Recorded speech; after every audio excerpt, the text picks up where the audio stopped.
My name is Nate Tabak, and I'm a journalist based in Kosovo. I received funding from the Pulitzer Center to look at a place called Lazarat. Chances are you've never heard of Lazarat. It's a village in southern Albania. It's pretty close to the Greek border. And what's special about it is that for a time it was known as the unofficial capital of European marijuana production. People in this village basically grew pot out in the open for 10 years. And at its peak, Italian law enforcement say that that pot was worth 4.5 billion euros on the streets of Western Europe. At the same time, the people of Lazarat earned a sort of an outlaw reputation for being willing to protect their business with a cache of military-grade weapons.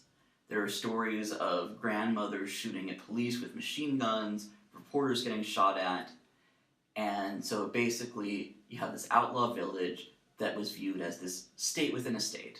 That was at least the reputation. And then in 2014, it came to an end.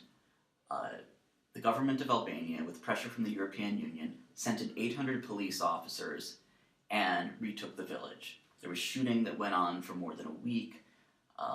50 people were arrested, and the pot was either burned or seized. And it was international news for days. And then basically, the village was largely forgotten. Reporting for foreign policy in PRI's The World, I spent 5 months making regular trips to Lazarat. I wanted to understand what happened in this village. Who were the people behind this remarkable story?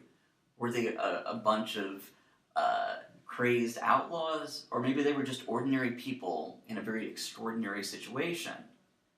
And what happened to them after the pot business went away?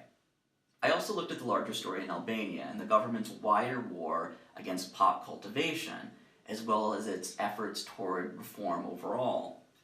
And I looked at this from the perspective of everyone from individual pot growers to the Prime Minister.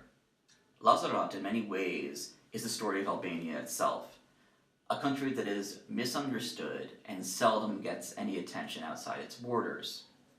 In the space of basically a quarter century, Albania emerged from a communist system very similar to North Korea's.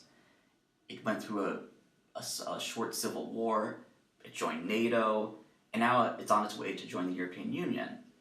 And it's gone through boom and bust, chaos and order, corruption and reform. And it's the ordinary people, like the residents of Lazarat, who have felt the consequences of this, good and bad.